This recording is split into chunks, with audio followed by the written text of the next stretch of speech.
Once upon a time, there was a Chinese farmer whose horse ran away. That evening, all of his neighbors came around to commiserate. They said, "We are so sorry to hear your horse has run away. This is most unfortunate." The farmer said, "Maybe." The next day, the horse came back, bringing 7 wild horses with it. And in the evening, everybody came back and said, "Oh, isn't that lucky? What a great turn of events. You now have 8 horses." The farmer again said, "Maybe."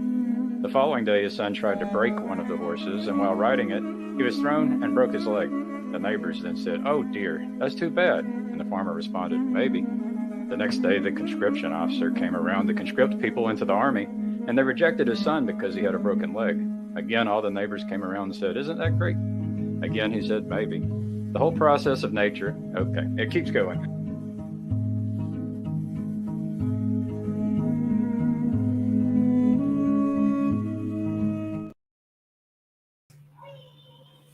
Hello. So it's hard to do communion without other people. So I'm basically just doing some work on the side until someone wants to interact. I guess I could share some links in the Discord stuff. There we go. Oh.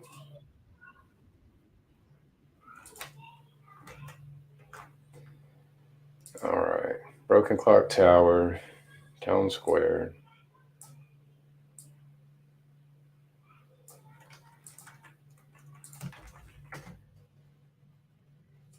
Argopologia. Promo self.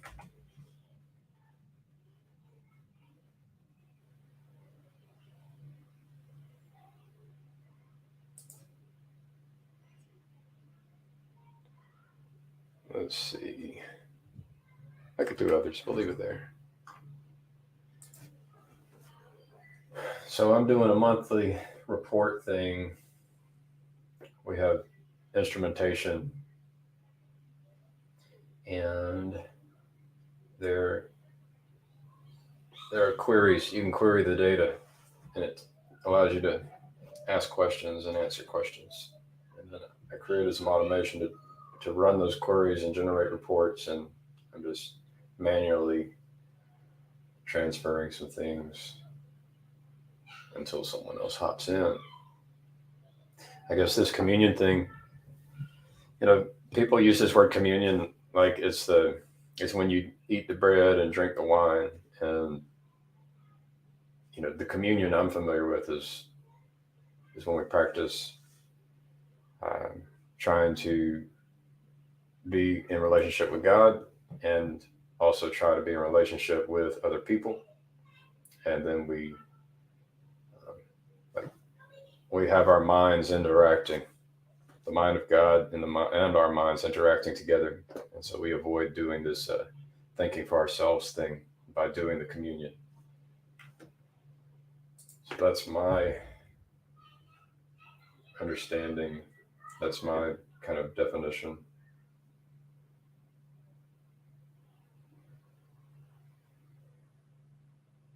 I guess I could play something. There's other people with content. I think Christian Baxter just released something interesting.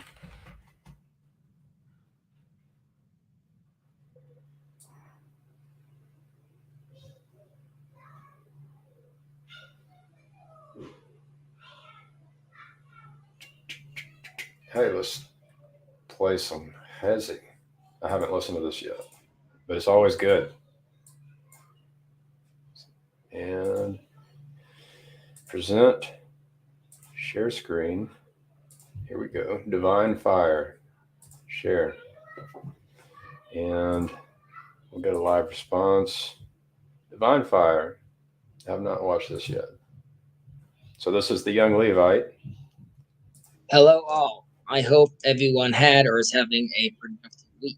We are continuing with our weekly portion review, and this week we are in the portion of Vayakhel, which means to convene. Kahal is also a crowd, group. So Moses convenes the people of Israel. We are still in the midst of the assembly of the tabernacle. However, I want to focus on something more specific. At the beginning of the portion, there's a very short passage about the prohibition of performing work on the Sabbath, specifically the prohibition of lighting a fire. In Exodus 35:3, we're told, "You shall not kindle a fire in your dwelling places on the Sabbath day." We should note that this is the only one of the 39 categories of labor that are associated with the tabernacle that is explicitly mentioned in the context of the Sabbath law in the Torah. Now, we should ask, why the focus on fire? So fire stands famously at the foundation of human culture. It's also the catalyst to many of the technological developments that we've had. And it's interesting to see how different cultures relate to the fact that humans could control fire. So in Greek mythology, we of course know Prometheus. He appears as one who steals fire from the gods and gives it to the humans, which means mythology sees the act of humans, sees this act of humans having fire as a competition with the gods and a sin against them. In the context of the modern technological advancements, humans feel subconsciously a guilt of playing God through their innovations, and we fear the repercussions of our own hubris. And we see this, of course, in many, many movies, and this is very apropos with regard to the advancements of AI, of course. However, in Judaism, we have a different attitude towards fire, which is very different. The Midrash tells us a fascinating story about Adam, who is sitting in the darkness on Saturday night, and he starts crying because he thinks that with the arrival of darkness, the world is returning back to chaos, back to tohu vavohu. Suddenly, God extends him two stones and tells him to rub them together, and from them, fire emerges. Now, from this midrash, we learn two very interesting points. One is that we see a sympathy between God and man, between the creator and the created, and he's interested in the success of man. Secondly, we see that God is not giving us a burning torch, like the story of Prometheus, but rather he's giving us two stones, but he wants us to produce a fire with our own efforts. And in this way, we also see a partnership with God himself. Now, we could see that both in the temple and on Sabbath, there's a call for a partnership between man and God, not a competition with him. Now, this principle is also revealed to us through the expression in the text itself, in its portion, as the Lord commanded Moses. Now, if we pay attention, this expression repeats itself 18 times in this week and next week's portion. In contrast, in the description of the creation of the world, the expression "and God said" appears 9 times. Now, we could see a reason for this could be found in the fact that the creation of the world, it was God alone who's acting. Rather, and in the creation of the tabernacle, man finally becomes a partner in the act of creation, as if there were 9 divine expressions and 9 human expressions altogether. As we slowly start to harness the powers of creation, we should be reminded to do so with humility and in service for a higher good. We should acknowledge our responsibilities not only to ourselves, but to the world and, of course, to God himself. And we should cultivate that relationship internally, externally with our community, with our family, and help them all orient themselves towards a more robust relationship with God. We are here to create with him. We are here to enjoy and cultivate this world with him. I wish you all a Shabbat Shalom and take care.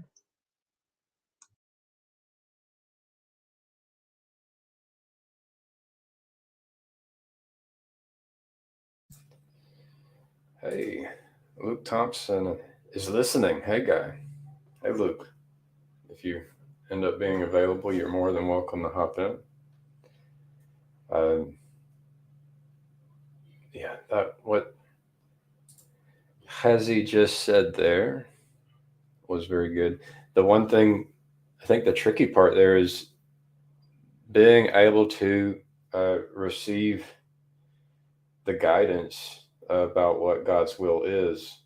That's the really tricky part, because we can go to uh, we can go try and read the words from people who are dead, who are no longer there to correct us, and we're not available maybe to correct them, or bring that knowledge into the moment, which is unique and emergent.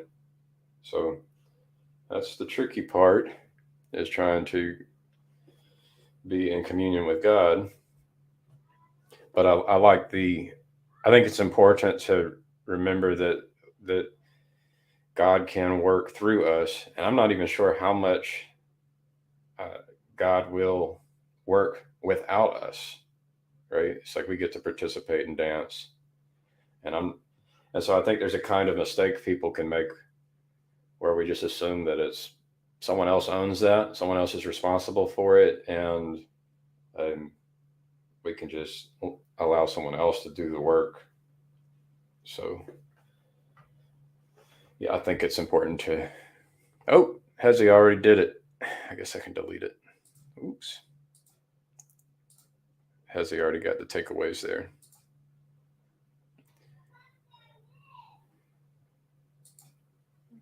All right. Chad, present and listening as well. Yeah, I don't know how long it will be until Chad enters back into the live streams. I kind of miss them. I know that he's more motivated to do these. It seems like he's producing more with the conversation with people, and those are lovely. Um, but providing a space here where we can interact, you know, in this way, that it's something important as well. So Chad is missed, but I'm sure he'll be back in these live streams soon at some point. All right, I guess I can keep trying to play content from other people if no one else is hopping in. But what's interesting about this putting forth effort is it's like we all have different strengths and weaknesses, and insights and blind spots. And what's interesting is that with our strengths, we can hit a plateau, and there's not a lot of room for improvement. But it's in noticing our weaknesses and being able to practice handling carefully our weaknesses and our blind spots. That's where we can see the most growth. And it's like, it just seems to me like there's a lot of ripeness in each person and in the communities we're part of to practice developing our capacity to deal with our own blind spots and our own weaknesses, which means like you'll be able to see massive gains. So like if I go to these young children, coaching them soccer, I can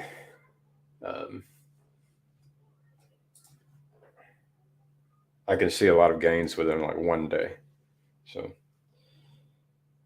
yeah, I think I see a lot of potential for us to do good stuff. Let's see, Chad just put something out earlier, and it's it seems like it's ripe. It's ripe for us to put in the effort to develop the skill of dealing with our blind spots and our. Hello, sir. I want the. He's not going to direct me. Not yet. No, not yet. Oh, he is directing me. Sorry about that. I have to wait for the cues, for the sign, the uplifting. There he is. But why don't you switch to the intimate mode? There's so much of this going on where everybody's using up all that screen for mimetic mind-controlled backgrounds, Chad. We are in an intimacy crisis. Mm. This is way more intimate. I feel so much closer. Yeah, and The it point is highlights communion. how far you are from the top of the screen on your camera setting there. I can get it. What do you want me to do? Did you give us the proper theme song opening? I wasn't here for the front. You were playing Jesse by the time I showed up. I mean, I did the Sapatudi intro, self-appointed president of the Useful Terminal Idiots, and then I did the Chinese farmer thing. That was a nice present, a nice gift. You see the new one from Ups? Yeah, I don't have that one uploaded. I could upload it. I ran it yesterday on the stream. It was great. I saw that. So catch me up, sir. Catch me up. How's life? I went to an Orthodox service. Was this the first time? Yeah. He solved the meaning crisis right there. He said the purpose of humans is to have communion with God. There you go. There's your meaning crisis. Get to it. It's like the baseball player who knocks the ball out of the park. That was it. And then drops the bat and walks up. And the mic back up instead of a mic drop. Yeah. And then we just have to keep saying it in different ways. And so it was received well. You received it well. You got to wait until everybody's, comfortable. I mean, you can't open with that. I got too many issues with the word God. Can we not do that? So you got to lull them to sleep with talk about symbolism and fancy vervaky words to put them under. And then you're like, bam, go have communion with God. It's like entering into the hypnotic trance state. And so there can be this mesmerism, and then you're ready. You've been prepared. If you haven't made your sins being destroyed, then that's what you get. Here we go. Chad says, "Hey man, I like playing with the toys I pay for him." Chad calls it the lake song. Oh, good. Sartori is going to come on. Oh yeah. He goes to church. I dropped him a message this morning. I was like, I haven't heard from this guy in a while. So I went to his channel. I'm like, what's your last video? And I went and looked, did I make a comment on your last video? And I didn't. So I just kind of waved at him with a comment. I was like, hey. He showed up at the stream yesterday. That's great. Here we go. Now it gets really intimate. There he is. Hello. Oh, he's so superior to us. Look at he's way up there. Way up here. He'll have to condescend. Get it? Hey, it has been. Thanks, Mike. You guys are superior to me. I haven't put out a video in 2 weeks, so I've been struggling to maintain people's awareness of my existence in the space. Go ahead and be huge. You're too quiet back there. Oh, sorry. Can you hear me now? Yeah. I mean, I was hearing you, but it was quiet. Yeah, so I'm trying to maintain people's awareness of my existence. Good. I'm glad you're still here, man. Your church ever fix the sound on those streams? I don't know. I mean, I know sometimes it's like, oh, there's just no live stream, so probably not.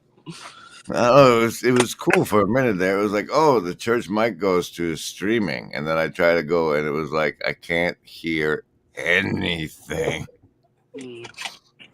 I'll have to make them more aware of that so they can know that they're losing valuable. I could have converted to Jesusism, but no, their sound was messed up. No. So you went to the Orthodox service, and now did you feel like you were coming home? Was it everything that everybody else gushes over? No, it wasn't that.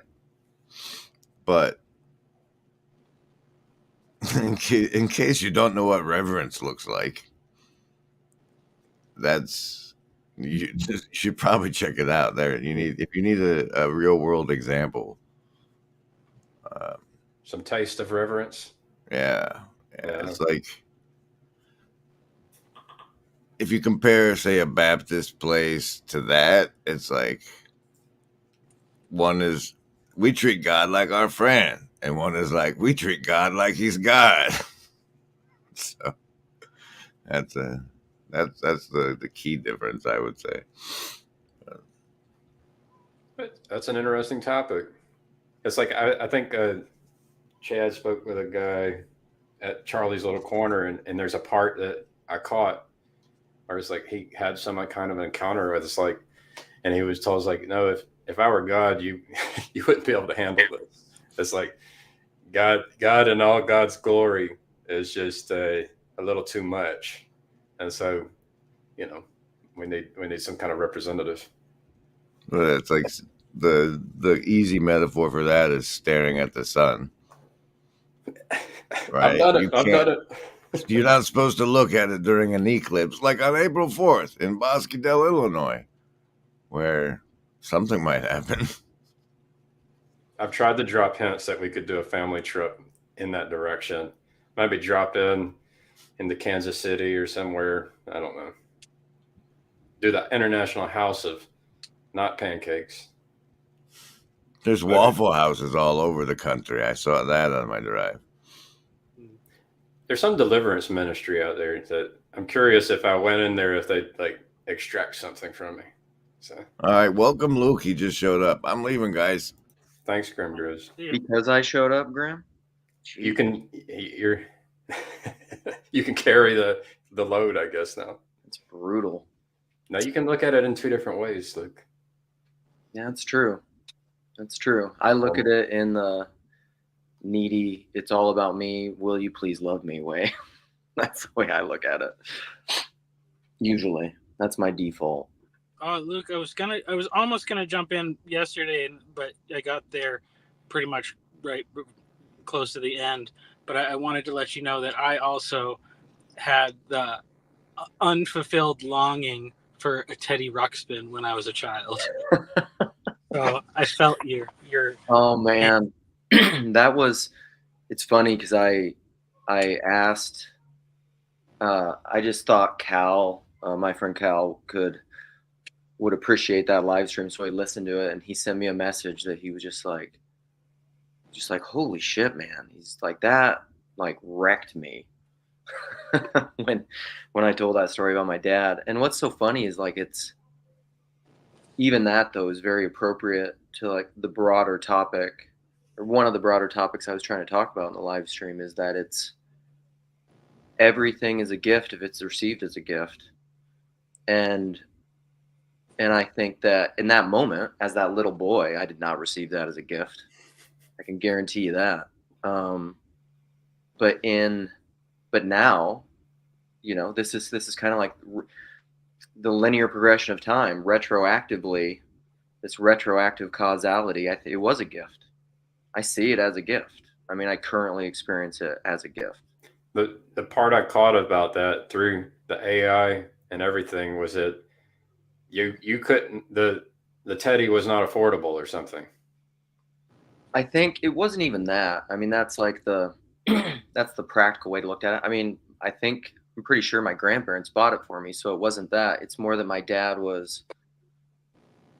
he was trying to teach me in his very, very hard masculine way, which is often one of the roles of the father, with rough and tumble play or anything. Life is hard, my family and I took a vacation once. It's like our first family vacation. And we went to where I guess in North Carolina and those beaches, where there's wild horses and stuff. And there's this iconic thing that it struck me and my wife both. There's these two horses. It was like a father and son riding side by side. And the father just kept like biting the hell out of the son's neck. It was just like, he was mean, like super mean as they were running along, almost to the point where I wanted to like go and like knock him off of the horse. But like it's a version of, you can look at the severity of a father And whether or not it's well intended and he has the purest of motivations, and whether or not he's doing his own selfishness and lashing out and whatever, but like it really is a gift if you receive it as a gift. And my dad, I think, was just trying to teach me that like things don't come easy. You got to work for things. You got to work hard. There's errors on all sorts of sides, and there isn't a perfect right choice. And there's even good and the not good. Yes, totally. Yeah, I think, I'm thinking about it because, I've definitely been on the, like, on the side now of, like, we had financial struggles or whatever when I was growing up. My parents weren't well-to-do, but they still did a good job trying to provide us with, like, they would go out of their way to try to make like Christmas and birthdays and things like that special. But it would be like to the extent of like, okay, you're not going to get like every toy in the catalog or whatever, but like, like if you circle one or two of those big things, like you might just get one. You never, like, you should do it because you might.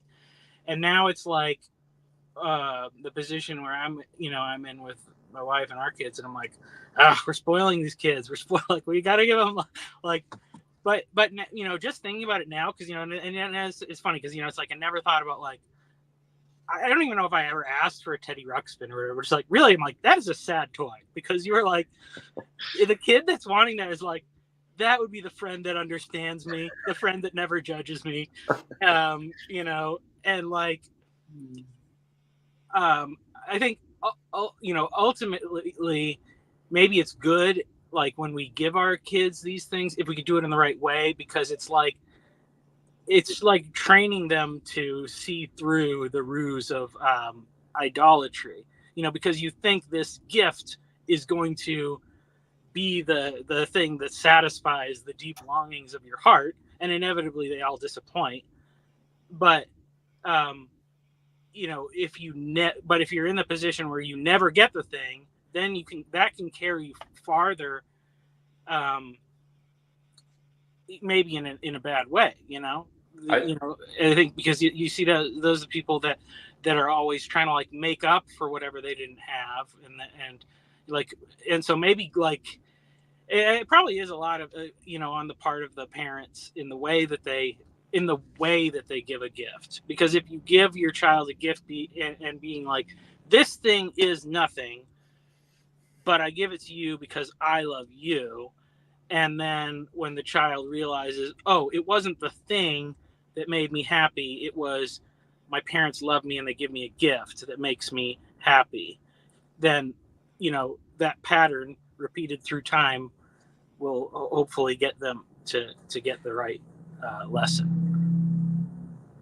I hear the dangers of overprotecting, right? And some dangers of underprotecting. There's some kind of a missing the mark, and potentially missing the mark either way. And then we also live in a world where maybe it's even there's laws that, for example, say you can't drink alcohol until you're 21 years old. And it's like my buddy from Macedonia, I asked him, I said, well, how did y'all deal with alcohol, growing up? And it's like there's this slow introduction to it, such that you don't end up with these stories that I'm aware of where the child goes off to college and has no experience with alcohol at all. So that's what came to mind as you're talking about Teddy. Yeah. Well, there's so many cultural components to that. Like, I talk to my son about that stuff because I'm big on, I have a more nuanced view on it, but like decriminalization of drugs and things. But the problem is like the American culture is just unwell. Like, you can do that in some places like Portugal and it's fine. Like, crime rates go down, everything's good. You do it at some places in America, it's going to be a flipping disaster. It's dangerous. We're not capable of handling it because it's this point of maturity. It's kind of like what I was talking about. You like win the lottery, and is that a blessing or a curse? For most people that are playing the lottery, that win the lottery, even if you look at it, the statistics of what has happened with people that win the lottery, it's not a blessing. it like ruins their lives. They end up worse than before they won the lottery. Maybe that's a blessing too, though. It ruins you, and at some point you can say, "Thank God it ruined me." Dude, for me, it is. I mean, and that's part of my bigger view is that like whatever needs to be burnt off will. The chaff's going to be burnt off. It's going to hurt. Oh, right. Absolutely. But I'm gonna listen in, guys. We'll see you. I just want to pop in and say there you go. Listen to this, Luke. So I think I was ruminating on kind of his live stream or whatever, and you know, and Peterson has been making this case, right?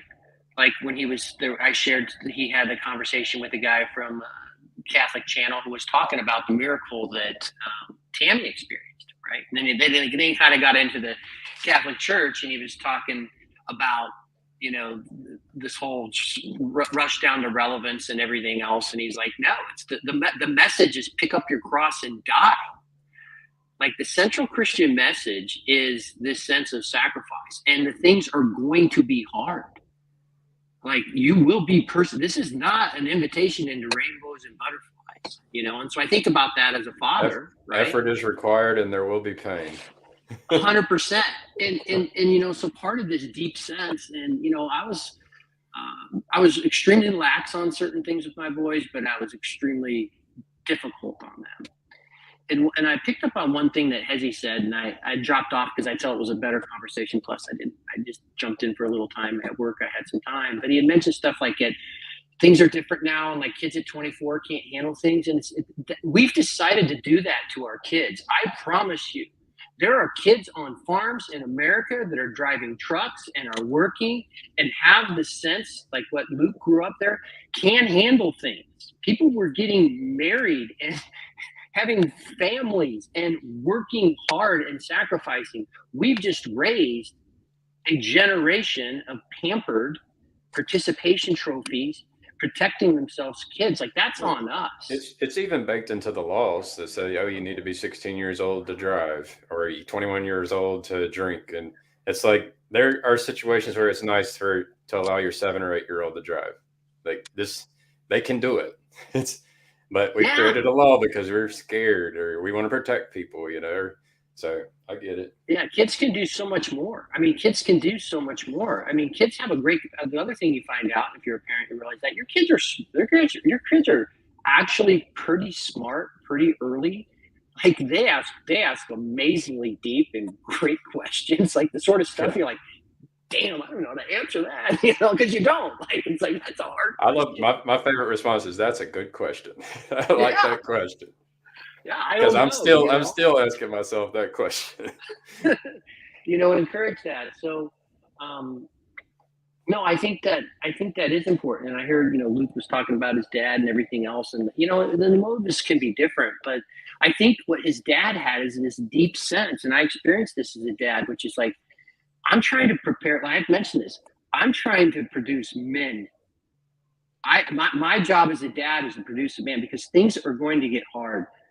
Your spouse may die on you on a Tuesday morning, and when you least expect it, right? You may get laid off from that job and have to try and figure out some way that you're going to do this, right? The illnesses, the things that you're going to have to go through are extremely difficult. And no one, I don't care if, you know, certain socioeconomic, a certain amount of money can protect you from certain things to some extent, but not really, right?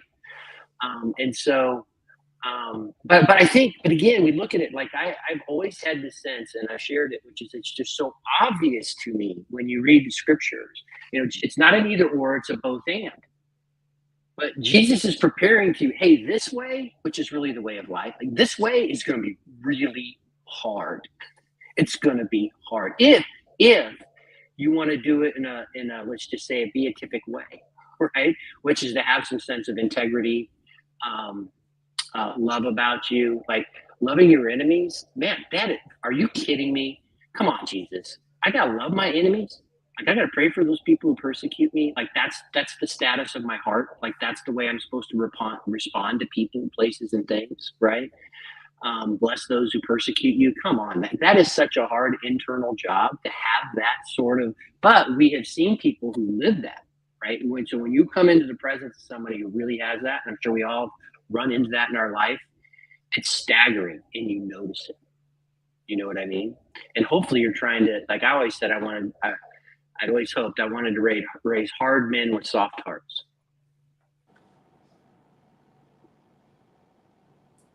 Yep. I don't know how much we control these hearts, though. We don't. No. See, the job is, and here's the other thing. Like once I've mentioned this, and I've done, and I've had, and I looked into of the prodigal son. Like, son comes up, tells dad, "You're dead to me. I want my money now." Dad doesn't even try and say that's unwise. I'm not going to do that. You're going to blow it on sex and drugs and rock and roll, and I'm not going to. No, he says, "Okay, fine." He gives him up to the thing that he knows is going to take him to the point of destruction. At the core of his being, he lets him go do that. And then as soon as he comes back, he doesn't even have to grovel with the father. Like, he doesn't have to grovel. The son doesn't even have to ask for forgiveness. Father sees him and runs out, and it's good. That's a wild way. Like, that's what I've tried to put my prism of being a father through that. And by the way, I say all this, but then I put myself through that prism and I see all the ways I failed. Like, I'm not sitting here like I'm father of the year. That's not it. But I did catch on to some of those things and have tried to live some more of those things. And so right now my kids are in their 20s, right? So basically I'm like, hey, you got to go live your own life. Like, I'm like, you want to do this thing that's going to like take you into utter destruction? Then I guess you need to go learn that lesson. Yeah. I went climbing yesterday, and there were route setters in the climbing gym. And I was thinking about how there's all these difficulties of routes. And, I climb at a certain difficulty, and my children climb at a certain difficulty, and others. And it's like, and then there can be a cheering and encouraging no matter what difficulty you're on that you're doing. And the route setter, the role of the route setter is very interesting to me, like, because we're all on these paths. We have a creator, and we have these paths, and there's routes being set. And I don't know, it's a really interesting topic. I think it ties directly into parenting and at multiple levels. So I just want to toss that in there. It's challenging. I think you can make mistakes, though. I think you can create some routes that are better than other routes for the person. And I guess you have to know the person. Yeah, it's definitely, there's definitely that thing of there's what you try to do intentionally. There's like a certain positive aspect of it that probably will be successful, and then there's a certain aspect of it that's gonna like almost guaranteed to backfire, or I guess you got to say, like, I'm thinking like as a parent, like if as a parent I'm trying to transmit my experience and my knowledge and wisdom to my kids in the best way so that they can learn the lessons fully, but without suffering, debilitating, permanent damage as regard, as a consequence. But it's kind of a thing where some of the lessons that I'm going to be like, this is what's important, they're going to be like, yes, okay, thank you, Dad. And then other ones, they're going to be like, nah, I don't know. But it's like, I have no way of knowing which ones are going to be which for them. And so, so that's where, I think it kind of comes back to that thing of like idolatry, because you could make an idol out of, like, it's like the parents that make the idol out of like, this is the one area I really don't want you to mess up in.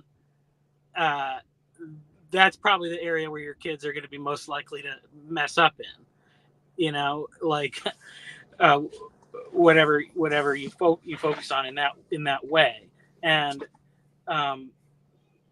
or the thing where you're not willing to let them learn their mistakes, like in the little steps or the little increments, that's where they're going to go overboard. So yeah, it's tough. I mean, yeah. And I think the way to model that. So, for example, there has not been There has not been a male on my dad's side of the family that has not been an alcoholic. I'm just tracing it back through the generations. Now, mine is lucky. My dad got sober on my 13th birthday, and he had this little talk with me before I went off to college or whatever. He's like, "Hey, you don't ever have to experience this. Like it's your choice. It's your choice now. Like you have all this potential and you have all these accolades coming out. You have everything to do. You don't have to do this because chances are you probably have this thing that runs in our family." Now, I was smarter than that. I was going to be smarter than that. I was never going to get so far down the road that would take me. Yeah, good luck, right? That really worked out well for me. So I had a conversation with my boys and I said, "Hey, you're going to have to do what you need to do, but I'm going to share the same thing and share with you. It appears that we have this thing that as soon as we start ingesting alcoholic drugs or alcohol or anything like that, that it takes us to the depths. And so you don't have to do that. But what I did say is like, and I'm in recovery and other things, but if you do choose to do that and it gets really bad and awful, and you start doing this and that, just showing them some signs, I'm like, there's a place you can go." And I pointed them to the meetings, and I'm like, there's an answer. So if you find yourself there in the pit, and I'm trying to live the answer, right? So it was this sense of, I tried to warn, but I also know that is an individual decision. And the arrogance of a 20-year-old young man, you just don't think there's no way this thing's going to get you, So if you have to do it, and that's where I talk about. So that's that specific thing, which I know is death and destruction in my family for men. I've communicated about that very clearly. Now they've gone on and make their own decisions about that. So now it's just up to them. Like I don't ever say, "Hey, you shouldn't be doing this," or "You gotta be careful with that drinking" or anything. No, I don't know, because it may not they may not have that sense. But it's that sense of letting them know about it, but also then it's like, I just have enough. Well, I don't know. Like they're gonna have to live their own path. But here's the thing: I also know many people have found themselves into the depths of their relationship with God because they went down into that pit and they hit that place where they had to have that utter dependence, and they needed something, and they weren't going to be able to do it on their own. So, in a scary way, or in a way that I have enough trust, is like, well, if they're going to do it, I hope they hit a bottom, and I hope they hit it hard, and I hope they don't kill themselves or someone in the midst of it, and I hope they don't bring a family in the middle of it. But at that point, it's like, well, I hope you hit it, and I hope you hit it hard, because then maybe you'll, be able to come back up. Yeah, making the best out of those costly mistakes. Like, they're costly, but because they're costly, there's a lot of value in them if you capitalize on it the right way.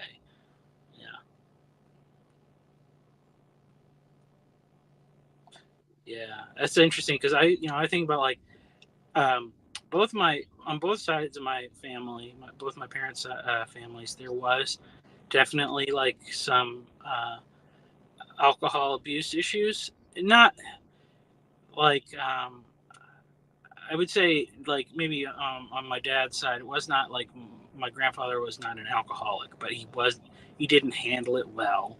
And on my mom's side, it was definitely more so. But they just kind of figured in a place where it was like, oh, here's a thing, like, we'll have this drink at certain times, family gatherings or something, a glass of wine, a beer or whatever. And basically just treated it like it was nothing. And it was like, you want to have a sip? And I'm like, oh, okay, that kind of tastes gross, whatever. And I was like, it was nothing. And then I ended up going to the church I ended up working at for a long time. Assemblies of God, pretty like teetotaler anyway. But the pastor's mother-in-law and his wife, both his wife's parents, were very involved in the church. Like, she had grown up with like a super alcoholic father, and just the like culture of the church was basically like, alcohol is evil, to touch it is evil, and that became like the message of the thing. And of course, for me, it was confusing. It's like, what? Why? I don't get it. What's the big deal? But then, like, to see how some of the other people would deal with it or whatever, or if they were going to flirt with rebellion in any way, they would go over the, into like substance abuse, and they would go at it like hard. And it was because it was like, it was almost like its power was elevated in the way that that it was discussed. And I think similar way, like a lot of churches, like the way they talk about things like pornography, where it's like, you got to stay away from it because it's awesome. Like that's what nobody will say, but like that's kind of the or like as a teenage, like especially like as a teenage boy or whatever, like the way you're hearing it, and it's like, I think, if you do that, then you're like giving this thing, which and these are like spirits in our culture and stuff. You're giving them so much power, and then because you'll have people that have to live in a way where they're like, I have to make sure that like guarding my eyes all the time, and I can't go to certain places if I might see certain things, and I think that the thing is that like if we're being like Jesus, and it's like, I can't say I'm all the way there, like, because the allure of those things is still, it's like, and then maybe it's the same thing, like, you can't go and hang out in bars, Lance. Like that's not going to be your jam, So it's like, yeah, I do have some caution, but as I encounter the things on the periphery, my goal is to see like what, like, and it's easier, obviously, like having become a father and a husband, especially a father of girls, like just to see like there is a way that we should look at this, and it's with sorrow, and it's with sadness, and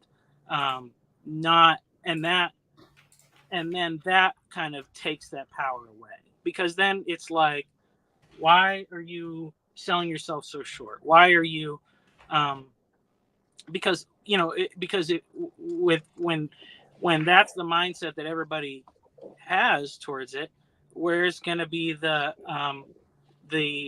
allure for women to pursue those things? Because right now, that's like, for beautiful young women, there's that short window where it's like you can get a lot of attention and money and all the things that you want if you go down this route,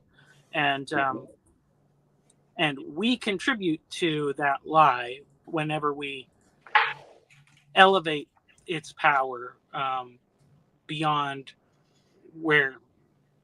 how God sees it, I guess you could say. And I think what ties in here, I think the power is like, so what I think when we talk about these things, I think what's more powerful is to tell our stories, right?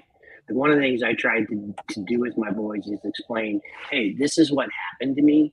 Like, so this is what it did. And sadly, like they got to experience my alcoholism, right? So I could say, hey, you know that thing that hurt you or whatever, or I was absent or this, that, or the other. Well, this is what was going on. Like that's not me, and now you've seen me the other way, right?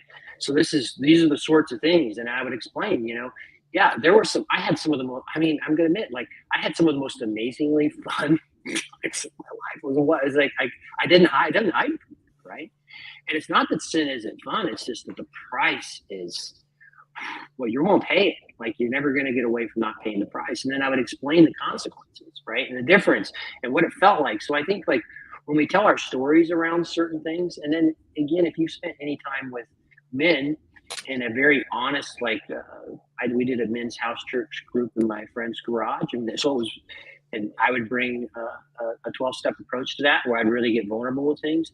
You will find what the biggest struggle that men have is pornography. Like men, it's not young boys sitting in their rooms or whatever. It's men who are struggling, and they know it, right? And some of them, it's destroyed marriages. Like it's literally, and they've lost everything the same way a drug can do that thing. And so when you hear those stories and you share, so I think one of the powerful things we have, not just amongst ourselves, is to realize being honest with our age appropriate, right? But you can be a lot more honest with your kids at a certain age and just tell them, hey, this is what happened. Because what will happen is they'll see stories. You can map yourself onto the story. And I've tried to at least give them those tells and those points of when I had gone too far and where it had been a problem for me and then what it led to. So then they experience that. I'm hoping I've planted a seed that if that story starts to become their story, that they can see it, right? And then maybe they don't have to go, because bottoms, people can have different bottoms. Like you can hit the bottom and keep on digging, by the way. you don't have to, it can get worse. So I think like when we share our stories here, people hear those in a lot of context. And so around this whole, I think TLC, a lot of it, the story is a massive part of this, but I think it goes all the way down to the individual. I think as we share our stories, people can hear that. Maybe want something we have, and hey, how'd you do this? Right? Hey, so this is how I did this thing. And I think it's ultimately what you need to try and do with your kids too. So yeah.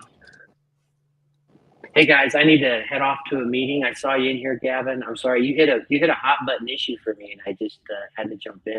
Can you? Well, exactly. Before you leave, can you name it? The hot button issue. Pardon me. It got around fatherhood, and then talking about some of those difficulties, and when Luke got emotional, he was thinking about his son and everything else, and that was carrying over to this. And I think it was that. Good. Well, thank you, Lance. Thank you for joining. Good to talk to you. All right, girl dad. You okay with this headline I put on there? Yeah, sure, whatever. It's a pretty important identifier in my life now, I would say. So that's what I caught when you said it. I was like, oh, this is part of your identity. Yeah. Your God-given identity. You didn't choose girls? No. It was definitely, yeah. I mean, that is one of those things, because like I always felt bad, like, because people would be like, oh, what are you hoping for, or whatever. And I would just like, I don't know. It's like, why would I, if I have a hope, won't I be disappointed if I don't get it? So it's like, I'm okay. That's a God decision. That's up to him. So I'm happy with whatever. I just would say, like, I guess, I could think of more like fun things before becoming a father, like fun things that I would want to do with the son, because I'm a boy, and that's, I like boy things or whatever. But it was actually really kind of relieving in a way, because it was like, oh, I didn't feel like, I didn't worry so much about the, like, am I going to shape this person to be like the little mini version of me? Not exactly, because it's a girl. So it's like, it kind of maybe took a little bit of the pressure off now. We're thinking maybe we might have one more. I think, now maybe if it was, I don't know. I was thinking recently, I was like, well, yeah, if we had another girl, whatever, that'd be great. But if we had a boy now, I'd be a little bit more, hopefully prepared for it. But yeah. I think I had fear. It was because I was raised just all guys. My mom died before I was 3, and I was just like these females are scary. Like, even like in like middle school when there was dances and stuff, I could never ask a girl to dance. Like, so I just always had a fear of the girls, of the females. So that's really what mine came down to. Yeah, and it's funny too. It's funny because, like, whatever. It'll be like, oh, we're going to watch a Disney movie. Like, let's watch Cars. Let's watch Cars and see how that goes. Like, maybe, like, if this is the thing we'll watch on a regular basis or whatever, like, how will that affect things? And it's like, nope, it's in the DNA. Princesses. We want princesses. This movie doesn't have enough princesses in it. It's like, okay. It's so funny because I would hear claims, from people who say that, oh, it's the environment. They think it's like all environment. And so, and then, and my wife, she's not a big fan of princesses and pink and this kind of stuff. But then all of a sudden we end up with these girls, and it's like we're kind of intentionally trying to just like keep things kind of away from princesses and pink. And they just love it. It's funny because I always like the same thing. I remember in my parents' generation talking about how, like, they tried to not give, like, my brother and I, like, toy guns and stuff, and then it was just like we would just find sticks, and it's like, that's a gun, that's a sword. That's what we used. My dad would break the guns, the toy guns. We could not. You don't point a weapon at anyone unless you're ready to use it, and that included toy guns. And so we found sticks to play war. Yeah. So. Yep. Bang, I got you. It's like that's the way it was. It was fun. Yeah. Hey, this communion thing, like, do you like? Are there times when you feel like you're closer to God than other times, and then like as you interact with different people, do you have like this feeling? Yeah, for sure. I mean, I think I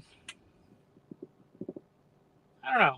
I remember like hearing a really good quote that I'd heard early on in like my like ministry training or whatever, but after high school or whatever, it was loneliness is God's cry for loneliness is like the heart's cry for intimacy with God or something like that, or something like so that like when you have a feeling, because feelings are not what tell us, they're not what define what's real or whatever, but they help us to uh, they're Do they? indicators. They Do they? indicate what's going on. They indicate the needs or the status of Yeah. things. And so that's to say that like when you're feeling like and it was to say like that you could feel lonely hanging out with friends, and it's because more or less you're not in the same place as they are in regard to your relationship with God or something like that. Um, so I think like, oh, it's been really great being in like this corner to have people that are much, because a lot of the things that I've often felt out of step with the people that are in my immediate vicinity. Um, so it's good to have people where you can relate to that feeling of not having the right people with you. But yeah. It But yeah, seems really powerful. yeah, Like it's how do we do? I started with Hezi pointing at fire, and I guess it was a midrash. I don't know what it's called, but there's this idea that God gave Adam stones to make fire, which tells us that you know tells us a lot, and it has something to do with also we get to participate. So, yeah, but yeah, it's maybe this it's to me it seems like this sense organ that we have that allows us to see how close or how far away we are to God and what God's will is for us that we have. And yeah, that's pretty powerful. And it's especially powerful if we're supposed to be doing God's will and God has a plan. So yeah, yeah, I was just trying to facilitate a space right here to try and do it. I feel like sometimes it's when I'm watching other people, I don't it doesn't feel as much in communion, but it was strange.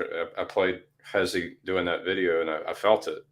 So but yeah, that's what I'm trying to play with. I'm trying to play with this, figuring out when I am and when I am not doing God's will stuff. And it seems to include it's good to do it with other people, to be able to do it with other people and to be able to do it in increasingly challenging situations. yeah. I think, yeah, but I kind of the thing has been very freeing in my life to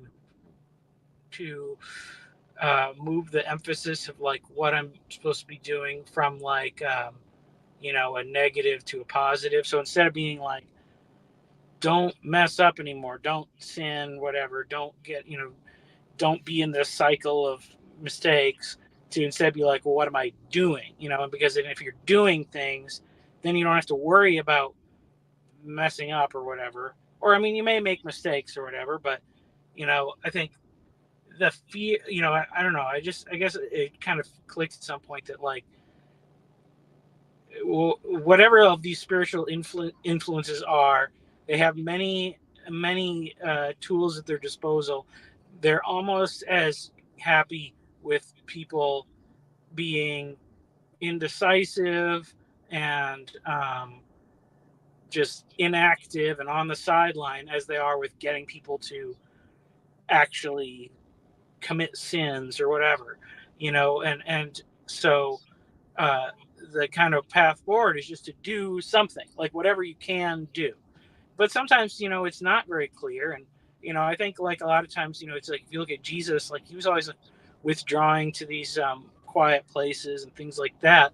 And it was, or like when he went to, like he couldn't do miracles in his own hometown or stuff like that. It's like you may just be alone if the people around you aren't ready for you to do what there is to be done. So, but I think putting the emphasis more on doing stuff and then not worrying about like, did I do it perfect or did I do the right thing or the wrong thing?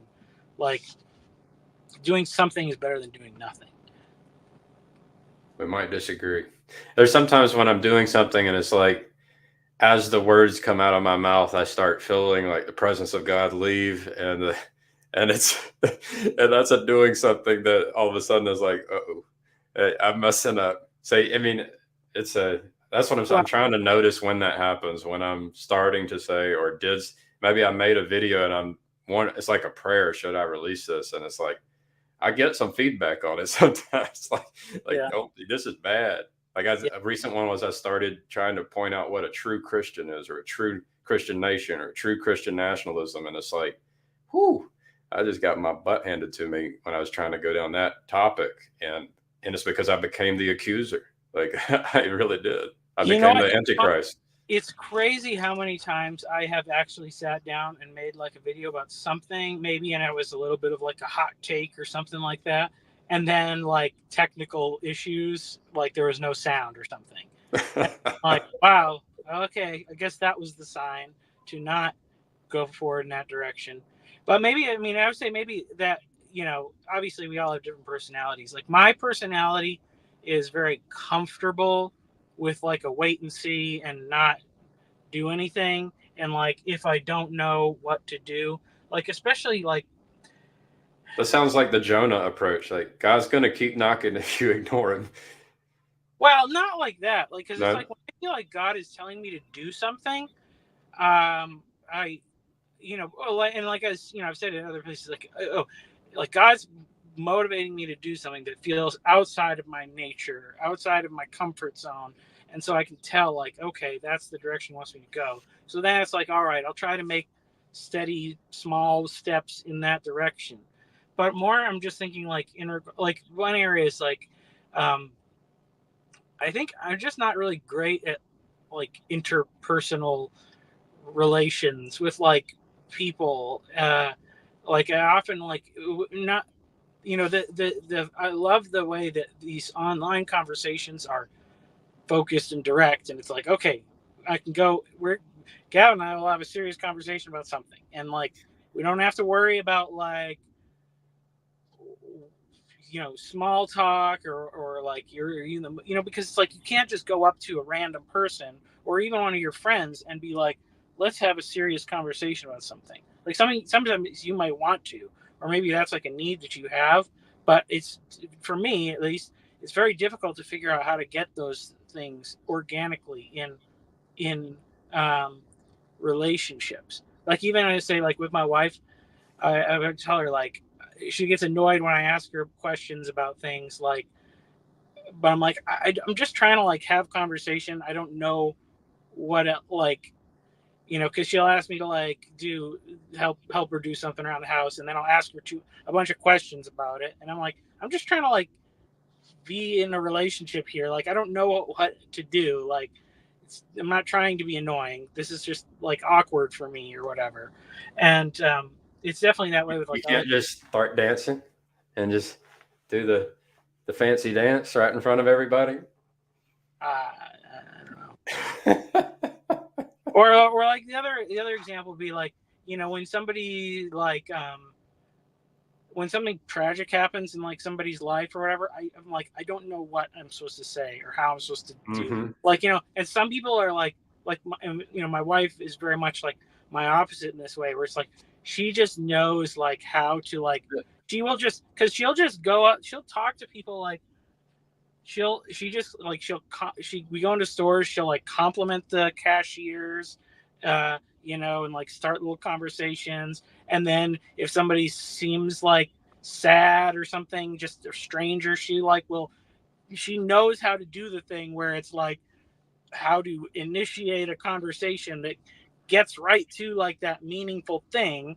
And me, I'm like, oh, a guy that's like a coworker, or we're not really friends, but we aren't, but we talk, we're friendly, or I'm like, and then something like like like a relative passes away or something, and I'm like, oh, sorry for your loss or whatever. Like, or it's like, and I'm like, I need, or it's like this thing of like, I know I'm supposed to say something, because like if I don't say anything, then that absence will be, that's its own statement in a way, or whatever, the lack of a statement. But I just am like, I don't, it's so unnatural feeling to me and weird. And I'm like, I don't know how to do this. So those are the instances where now I'm learning it's better for me to do something and feel awkward and do it poorly, because I'm trying to like be the person that grows in that area, rather than just to be my comfortable self, which would just be to be quiet and to just ignore it. Yeah, that's like the idea of like if we're in old times and there's a church, I would like to go chop the wood and tend the fire, right? I want to help. I want to be there. But maybe I don't have words. Maybe so doing something can be I think what I meant to say earlier is I can say the wrong thing. I've done it many times, right? But it's oftentimes like if I can look around and just somehow know what to do, that's meaningful. Right? No words needed. I'm trying to get better at saying the right words, but it's nice to just be given. It's like, hey, this person needs a hug, or maybe they don't need to hear anything, but maybe it's nice to just sit there with them and hold their hand. I don't know. Obviously, that could get awkward in some situations, but it'd be great to be given that guidance. It'd be great if God, for example, would say, hey, this person could really use you just like sitting next to them and humming a good song or something. I don't know. Yeah. It's so weird. Yeah, I understand the awkwardness of it. I definitely feel it. I went to a memorial recently. It's I tried to be there. Well, it's interesting too, because like I know, like on my side of the things, like I've had people maybe say things that were awkward to me, but I never felt like any lingering, disdain for that person. Like, but it's hard to think like, why wouldn't other people treat me the same way? Like, because I'd be like, oh, that was funny. They said that in such a weird, awkward way, and it's just because they're an awkward person. But it was nice of them to try. Like, then, could I not just tell them, hey, I'm not really good with words. I value our relationship and I want to be here to help. And so I'm afraid if I could say the wrong thing and say the thing that just would not be helpful, but I really want to be here for you.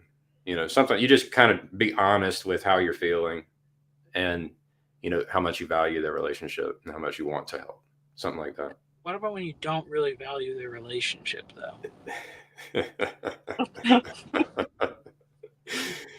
Yeah, that's so. Yesterday at the climbing gym, I was sitting there just relaxing. I had my leg up on my knee, and I started seeing. It's like these are all God's image. Like every single one, every child, every adult, all of I did the ones doing the things that it's like, why are they doing that? That kid's doing something dangerous and could have their back broken, and it's like, but it's they're all valuable. They're all it's. And I don't do that a lot. I don't sit there and just start just seeing how, it was very rare for me to actually enter into that kind of worldview where I'm seeing everyone and everything as like, these extensions of God, Mm. Yeah, I mean, that's interesting too, even because I feel like that's something where I can. It's weird, like, and even I would say, like, I'd say this is like a failing. I feel like, as even within my own family, it's like where my thoughts are and my love for, like, my wife and my children is, you know, um, in such a high place. But then even that, it's like I don't feel like I'm adequately communicating to them how I feel, and um, and it's tough too, because it's like, okay, talking to Gavin and thinking about, my wonderful life and my wonderful family. But then when I get home, my wife might very well be very stressed out and angry because the children are misbehaving, and it's going to be all chaos. And it's not really the time for, like, warm hugs and kisses all of a sudden or whatever, like, especially if it's like I need to go talk to this child that's been hitting her sister or something. I don't know. Like, what am I getting? Yeah, I've had some moments recently with the kids where it's like, yeah, there's just, bad spirits. I come into it. I'm getting better at not, like, just catching it, because it's all contagious, so I'm getting better at not catching it. And then I'm trying to love them carefully. And then I'll fail. Like, it might be like temporarily resolved, and then 3 minutes later it starts getting back in there. And then I've had a few successes recently where I look at it and I'm like, wow, that's unusual that somehow, somehow I was able to say the thing that totally, like, kind of like resolve the situation for the day. It'll come back the next day, but it's very unusual. So it's like there, yeah, I think there's often a thing we can do or say that is very potent and powerful, that can be helpful. I mean, it depends on the age of the kid. It works well when it's my 8-year-old. It doesn't work so well when it's the one that's 3 years old. It's a little harder there for me. I just started coaching 6 and 7-year-olds, and it went well last night. But I had one day, like, I'm sitting there with my foot on the ball trying to talk, and I got 2 kids trying to kick the ball, and I got one hitting me in my private part. And it's like, it's a mess. So yeah, I'm really getting stretched. But yeah, I know it's tough. I do have hope that there's a way of, like, getting closer to God and being able to somehow say and do the thing what God would have, and then it's like it seems miraculous when it happens. So yeah. Well, I think, the other thing too is, like, I'm trying to think, about, like, there was obviously, like, with my own dad, it's like, our relationship is great now, and it was, it's funny because relationships and stuff, they're never like, there's no, like, smooth progressions or whatever. It's always like ups and downs or whatever. And uh, and even when like, it's funny too, like, with kids, like, growing up, and, like, my kids are still, the oldest is 6, and so but we've had experiences as teachers, my wife and I both, and, like, middle schoolers and stuff like that, and it's like middle schoolers are not, like, in between maturity levels of, like, kids and adults. They are, like, both simultaneously. It's like, in this moment they are as mature as, like, a grown adult, and will talk to you in, like, a rational, reasonable way about something. And then the next minute, they are like a toddler throwing a temper tantrum. I And think we do that too. I think adults do that too. I think we have it. Well, We that's can be true. so That is childish. true. Yeah, that is the way. And so, like, I think, like, one thing I really valued about my dad in the way he raised us is that, like, he would go overboard, and his he would blow his temper, and he would do, um, it wasn't good, but then he would always come back and apologize, and he would admit that he had failures and that he had weaknesses and things like that. And it's like, I don't want it to be like, you could also go too far where you're making that an excuse, because sometimes it is like, I have to, like, act like I'm the adult in control, even though I don't necessarily feel I'm in control, or I'm in control of just a scenario that I'm manufacturing just for the purpose of like giving this child a way to interact with whatever's happening. It's not like, because it's not like, because that's the thing. I mean, it's like, you put like punishments in place or consequences or things like that. And, some of it's like, it's kind of arbitrary or whatever, maybe, but it's like, because you're not really, you're not trying to teach them like a lesson about like, I don't know, how important it is to always like eat your dinner without complaining, but you're trying to teach them about just the way that you're supposed to like be in the world. Because it's like, whatever. If you're grown up, you can complain about your dinner all you want, that's fine. You can, that's not a thing that's inherently bad, but it's bad when you do it every night. And like, we're trying to have a nice dinner and you refuse to try new foods or whatever. So on the topic of like trying to create routes, like route setting for climbers, and like I call back to like Luke and Teddy Rumpskin and that kind of conversation. It's like I want to. I just remember going fishing with my father, and him saying, "Remember to pack your food and your water," and then forgetting to pack the food and the water, and then being very hungry, and like saying, "I'm starving."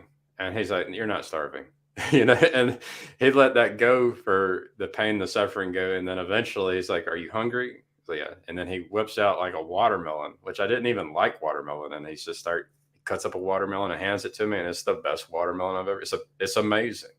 And so there's an aspect of being able to be hungry and being able to sleep on the rocks and to be cold and shivering, to the contrast, to appreciate that. And so children who, when we're spoiled, we don't have the contrast of what it's like to be without our mattress and without our food, and the food, our favorite food. And so it's something that it's good to, I imagine taking the kids out camping, and then age appropriateness, giving increasing amounts of responsibility while providing a safety net and allowing there to be pain and suffering, natural consequences, things like that.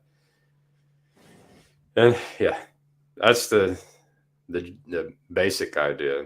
And I do it. I have done it, as a father, but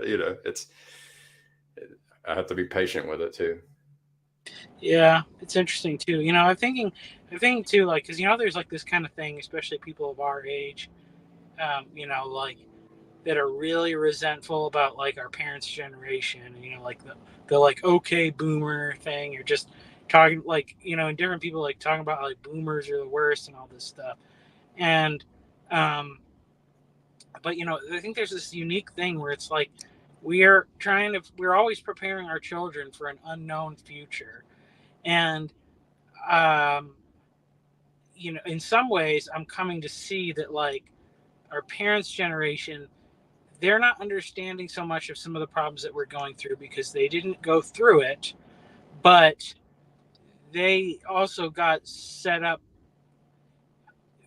kind of unfairly, in that like their parents went through a lot of hardship and struggle, and really were able to spoil them essentially, and like in a lot of ways, not just from parent to child, but like just the way that like, it's like if you look at the history of like, wealth and stuff like that, it's like our parents' generation like lucked out where it was like education was cheap and it got you a good job, and jobs could provide, houses and cars and vacations and retirement savings and all these things that really, in the big, view of things, it's like that was a very unique period.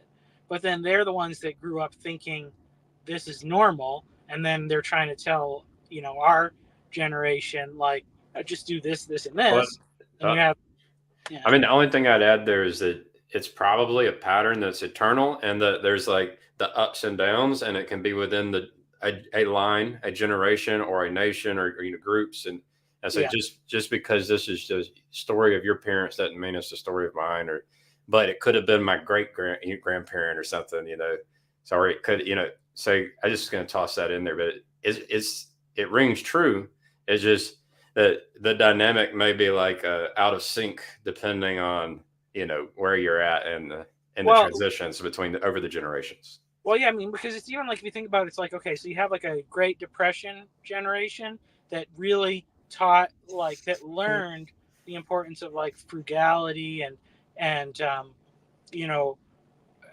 working hard and taking a responsibility. And then their kids is like the World War II generation, where those hard lessons allowed them to succeed in a very important way, as far as like winning the war and, everything that went through that. And then they passed those lessons on to their kids. But the environment was so different for their kids that like the effort that was like, you need this effort to make sure you survive. Well, like when they put that level of effort into a more fertile environment, everybody became like really wealthy instead of just like surviving. And so it kind of created an unrealistic expectation.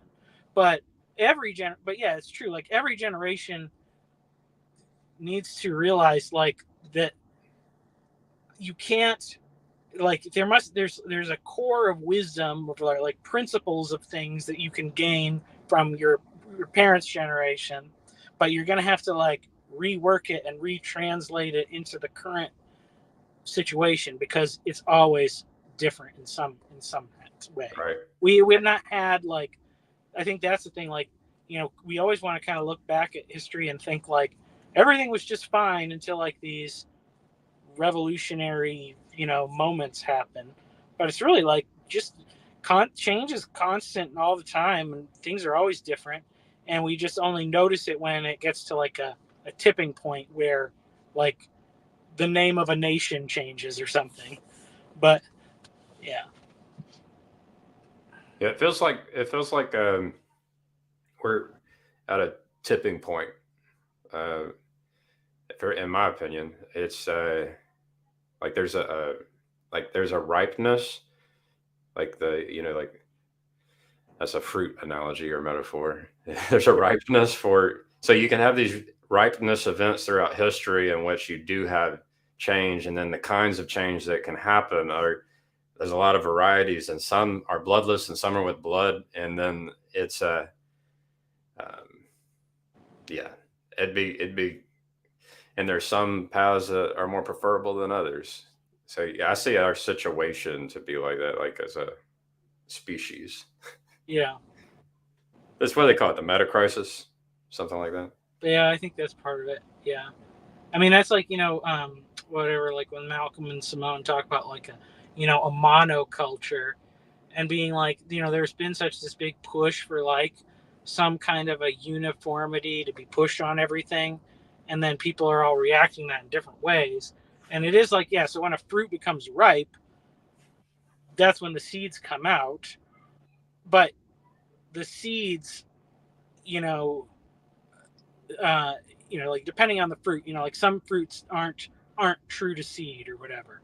So the seeds may produce different kinds of fruit than the fruit that they came out of. And yeah, I think that we're probably in a place where there's a lot of different seeds of movements and cultures and things being planted, and some of them will be good and some of them won't be. It's but it's also figuring out the kind of seed that you have and what the environmental needs for that seed are, because that's kind of what varies. A seed that would flourish in one environment may fail in another. So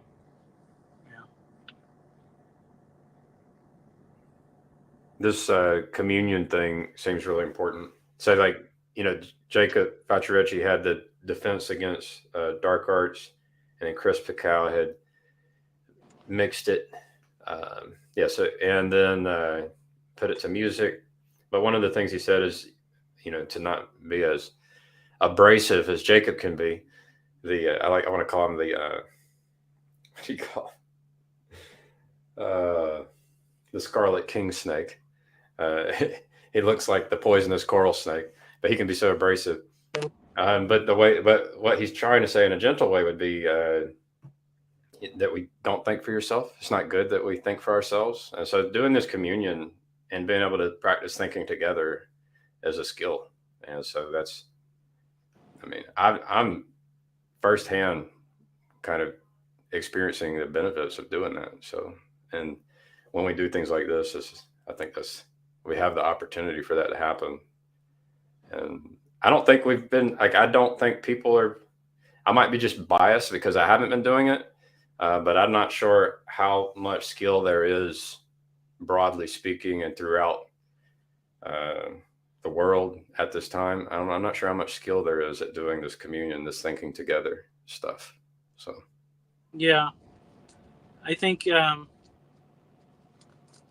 Well, it's probably similar to like what Lance was saying about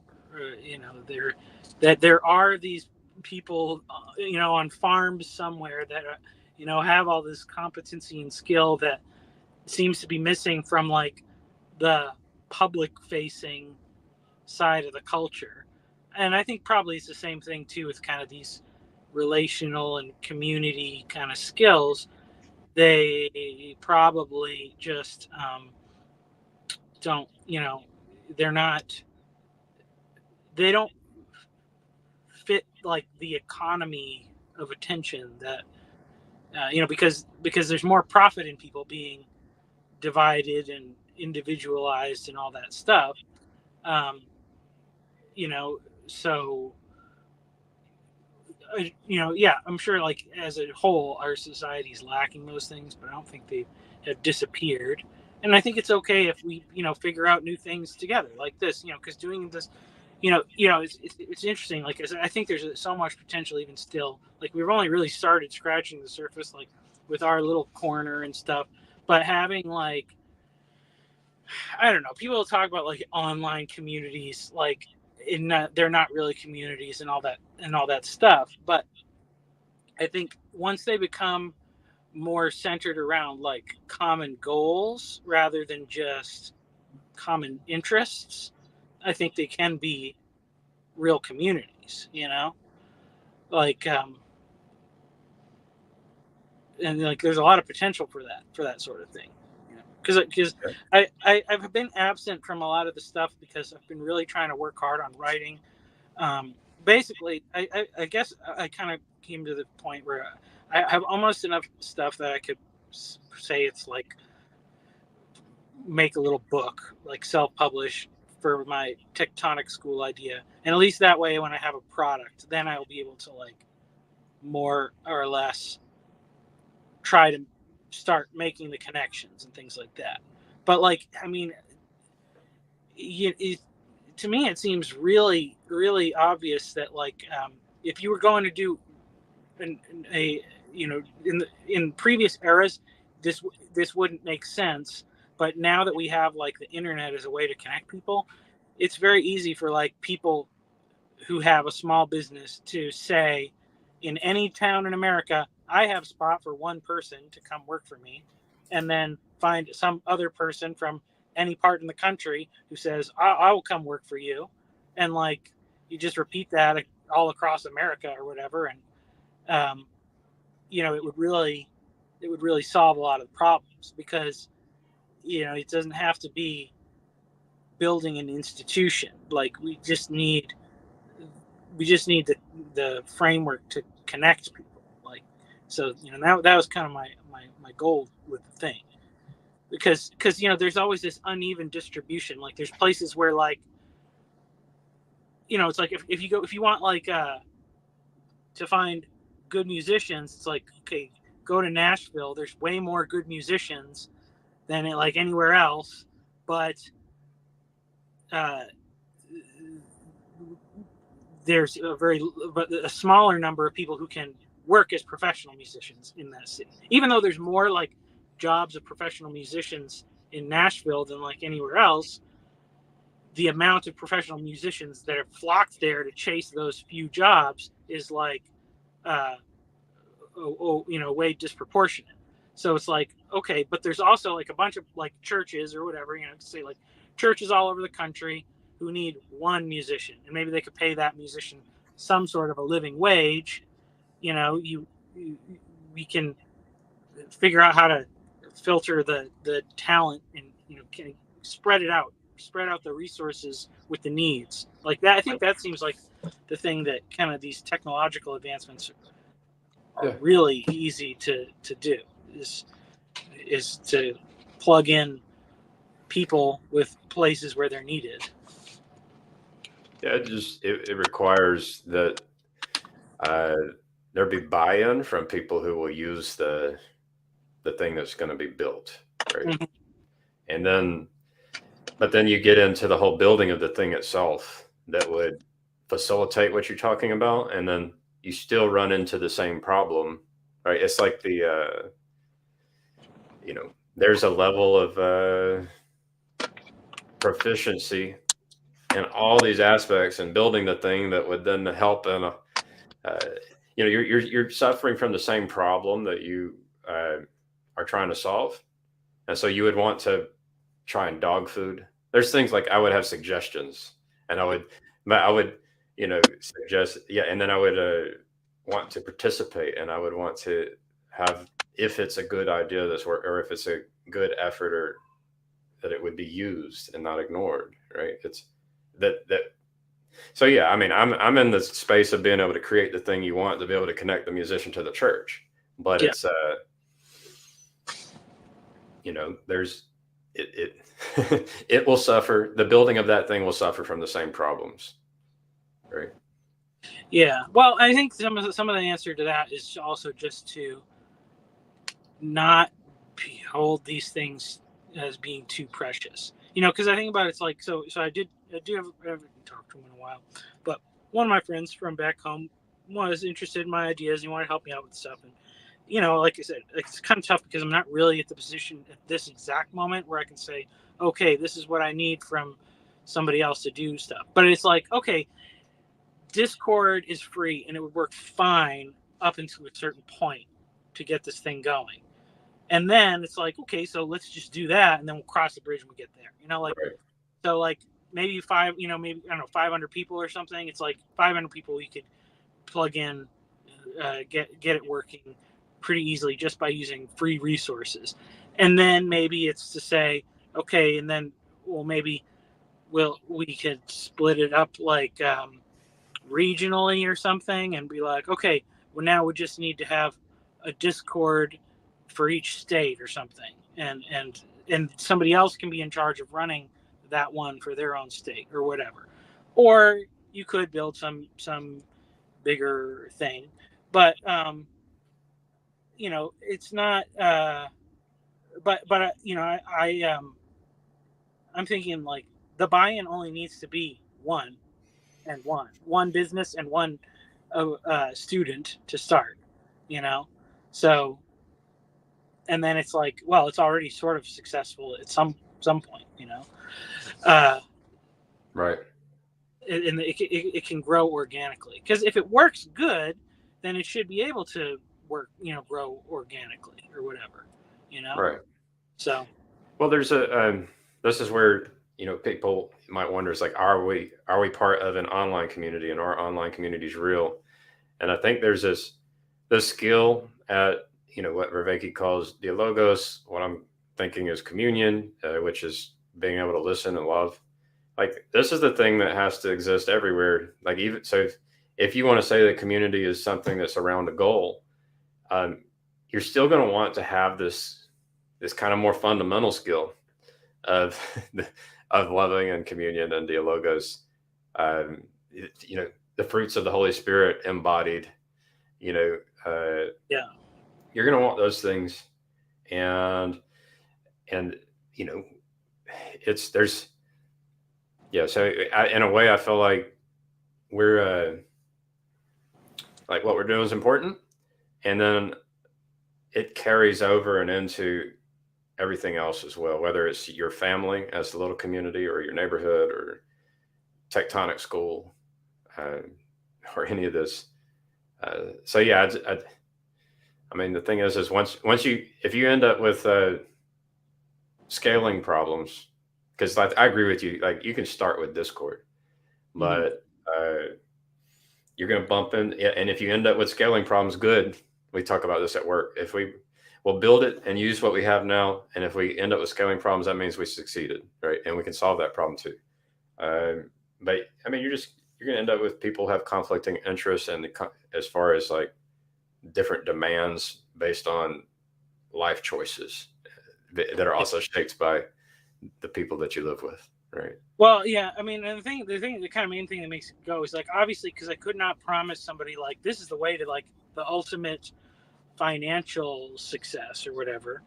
But the whole point of it is kind of to shift, like, I guess, our thinking of like our economy from like a symbolic economy, because money is symbolic, it represents time and work and things like that. And so, but when we just make like money itself a thing, then it's like, oh, being a pornographer is a much better pursuit than being a plumber because you will make more money. And it's like, well, money doesn't give you just as messy, but yeah. money doesn't give you any the amount of money only indicates the amount of money that's the only difference that it really indicates, and so the kind of the buy-in I would think is to say like, okay, let's like maybe you move to a small town where cost of living is lower. Work, you won't get paid as much as you could make in a big city, but you will be able to, you'll be okay because you can afford the lower cost of living. And then, you get there already, like, the idea kind of pre-packaged is like you're going to be plugged into like a church, and then maybe like a family that could host you, take you on to board with, like as a young man or something like that. So it's like you have an employer who's supposed to mentor you, a church that maybe is the same one you go to, or or it's another one that's affiliated or something, and you have like a family. So it's like you have a base, and then maybe and there's other things to be like, okay, part of the requirement is like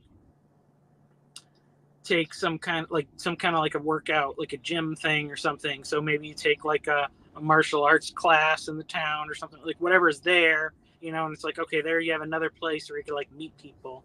And it's kind of saying it's like it's to sell like, don't forget okay, paintball. Oh yeah, for sure. But the idea is, so you sell like a whole package. It's like, okay, it's not instead of like you just needing to find a lump sum of money and then figure out how to fit in housing, friends, food, recreation, spiritual health and all this stuff, like having as much of that stuff basically like pre-packaged and just being like, here you go. Like because what you already have is we already have a community or some semblance of a community, and we think that you could help strengthen it, and you would be an important part to, you put that person in there, and then they have a connection with all these other things, and then the whole community is better and stronger. And so then it's like, well, then more people might want to plug in too. So right. So I mean, but it's definitely kind of like shifting it, like a different lifestyle is really, yeah. So there's my problem is like, so I'll have a vision for how perhaps like you and like everyone, and maybe I have an imagination where people can be integrated into like some grand narrative, grand story. And then, but I don't know necessarily how to communicate it effectively. Such that, for example, you and your wife and your children would want to move to this place, or I think I've gotten pretty good at communicating this to my wife and my children. But it's still, the children might object, to say the least. But yeah, I'm interested in this, in the pursuit of this. I think that there's obstacles, like, for example, like how many people are spread out across how many Discord servers, and like how should you even run a Discord server? You're talking about a Discord server, and like, can you run a Discord server that has 300 core members who are interested in actually investing into it, right? Into the pursuit, the path, the good path, and contributing, collaborating, cooperating. So you've got, on the one hand, you've got maybe someone like Mark Lefebvre who's like saying, "Hey, I'll be a leader," and then maybe you have a Jacob Vaccarecci saying, "I'll be a leader," and or maybe he's saying, "Paul, be a leader." And so then there's a question: it's like, like, how is leadership determined? How does change happen? How did our decisions made? Right? Yeah. Well, I mean, as far as I'm concerned, that's my goal, is to just let it be totally decentralized. That's kind of why I'm thinking that a book has to be the thing, because it's like, I'm going to make a book. So you can get money by buying the book from me, but that's a very small one-time investment, and then if I can build a little bit of this infrastructure to start, that will be what I can manage, that's fine if you want to join. But if it's like, oh, you get on our Discord and everything's in Texas and you're in New England, maybe it's better for you to start your own thing. And that might require you kind of get boots on the ground and go knocking on doors and things like that. But as far as I'm concerned, like, or move. Yeah. Well, whatever, but like, I'm not worried about it. Like, I just want to do the thing of, basically, like, the whole point of an apprenticeship kind of thing is, I can't necessarily teach you how to do everything you will ever have to encounter, but I'm going to give you the basic skills and the basic set of tools, and then you can use it. I have a young child that just came through. I'm going to let you roll. Keep going. Oh, okay. Well, yeah. So that's what I want to make, is the two, a set of tools for people to have, and a basic set of skills, and basically to say, like, discipleship tools and skills, and then because the assumption would be, okay, somebody already knows how to teach a trade. Somebody who works in a trade. So it's like, I could teach somebody how to do my job, but I also want to at the same time teach them, like, how to be an adult and a part of a community. So, I just want to chime in, like, there's something to subsidiarity. There's something to communion and thinking together, and there's something to, like, hard. There will be hard decisions, but But yeah, I mean, you start off, you grow organically, you try to do your thing and start, and people can help. We try to communicate it. And, as the hard decisions emerge, we try to figure it out. So, but it sounds cool. Like, I'm definitely interested in support this. I mean, this sounds to me like, broadly speaking, it's like training and education combined with, an outlet by which so not only we learn and teach, but we also are able to use that in practical ways to become a tecton, a builder, a worker, a creator. So yeah. Well, and kind of the thing too is just, it's more so like, because I'm starting it from this thing of, like, okay, this is an area that I have some knowledge about, and because like, I stumbled into it a little bit later or whatever, it was kind of like, if I had known up front, like, oh, this is a good skill to have, like, I had to struggle to find my path. So now that I found this path that I think is pretty good, it's like, hey, maybe my path will help you. Come on my path.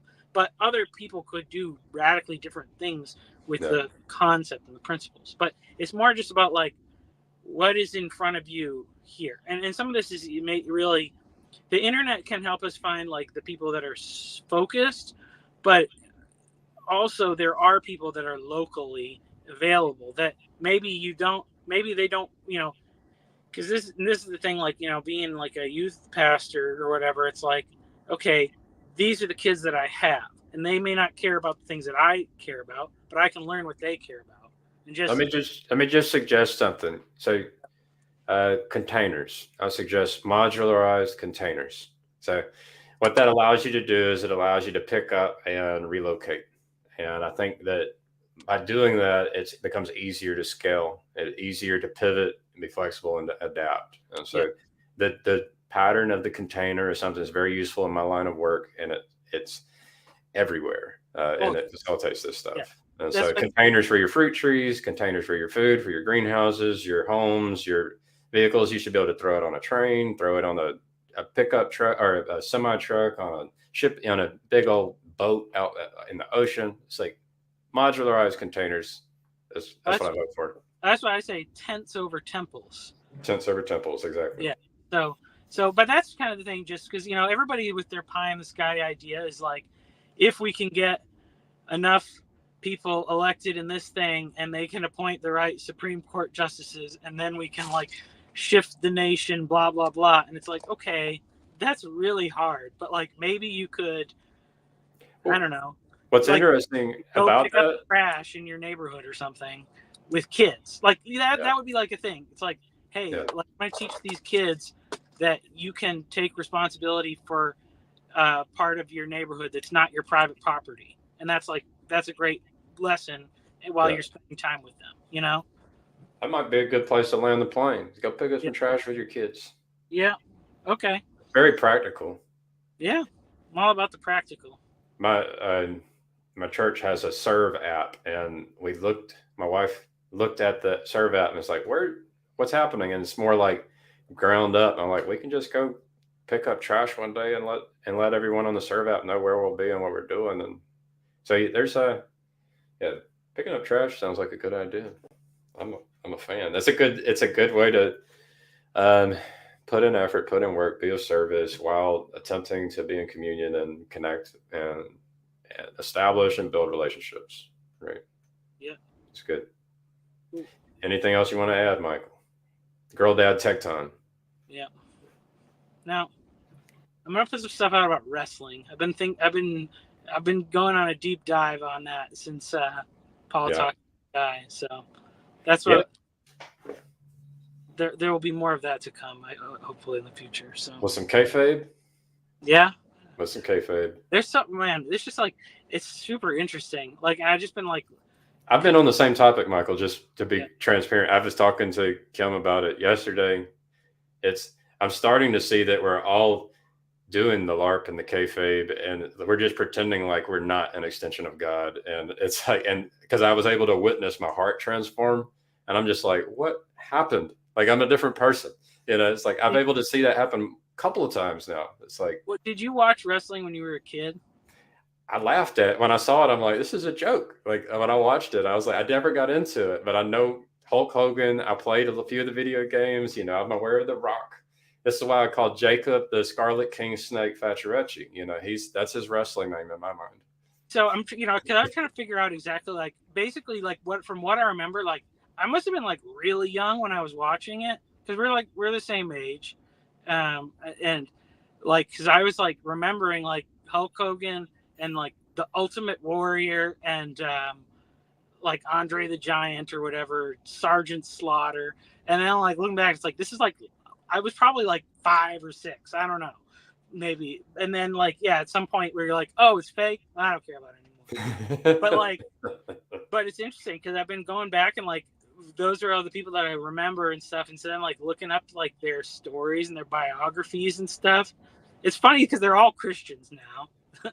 They all like, but it's definitely like, it's interesting the effect that like being a persona like has on the people. Sometimes it was like bad, sometimes it was good. Like it's just a lot of really interesting stuff. It's mixed in with the whole idea of actors who act in movies too, and you got Heath Ledger maybe got carried away as the Joker, and you got some of these actors that just put on the character and stay in character 24/7, like to really. Well, it's like before like the internet age, it's like that's what they had to do. It was like whenever you go on an airplane, like you're representing the company, you're not whatever your name is, you're this character, and it's like you have to like maintain that all the time, and it's crazy. That's the idea of dying to yourself and allowing Christ to live in you. It's kind of an interesting thing going on there. It's with real world consequences and your own experience and everyone around you. It's pretty wild. Yeah. Like making Jesus king is it's a very powerful. Yeah. So yeah, I look forward to your professional wrestling kayfabe takes. All right. Thank you, Cool. Michael. All right. I'll talk to you later. Bye-bye, audience. Break through the fourth wall one day. Bye-bye.